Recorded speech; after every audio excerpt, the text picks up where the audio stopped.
me tell you a story. The story, told by Rishi Sunak himself in a slick campaign video from the last leadership battle back in the summer, is of his grandparents and mum moving to the UK for a new life and new opportunity. My mum studied hard and got the qualifications to become a pharmacist. She met my dad, an NHS GP, and they settled in Southampton. Their story didn't end there, but that is where my story began. And his own story meant attending a top fee-paying school, then Oxford, then lucrative work in the city, before turning to politics. Do you want Brexit sorted in weeks or more referendums taking years? The Brexiteer, teetotaler and cricket lover became an MP in 2015, but you probably didn't notice him until he stood in for Boris Johnson at some of the 2019 election debates.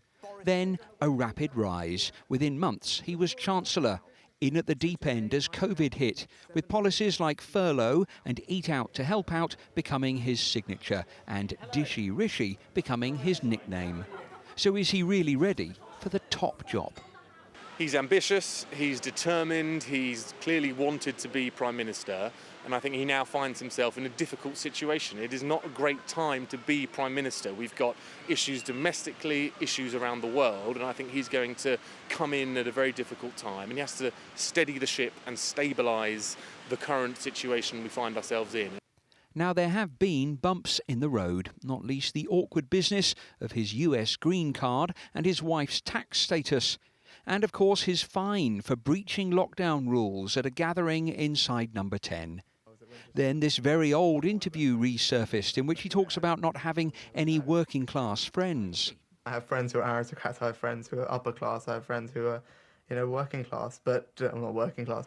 And who can forget the slip-up when this fizzy drink fan didn't choose his words very well? Yeah, I'm a Coke addict, total Coke addict, Coca-Cola addict. But that's the curse of always being on camera. Away from the glare, back here in his constituency, he's a regular on Northallerton High Street and is pretty well liked. Irina keeps his suits fitting just right and thinks he's the right fit for PM. We see him quite often in the shop. We alter his suits, trousers, everything what he needs.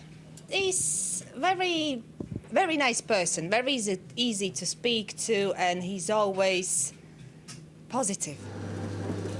And at Dolce's Ice Creams, Anika just knows him as the guy from her gym class. When we've seen him out and about, he is a really friendly person, so we bumped into the gym. We used to go to a HIIT class on a Sunday morning, and him and his wife used to be there every week. But I'm sure now he'll be too busy to be going to the gym in Northallerton. He might have other things to do, but he likes to keep fit. Definitely. He's very good at it as well. Now there's one thing he needs to be very good at, and very quickly: being Prime Minister. Peter Lane, 5 News, North Yorkshire.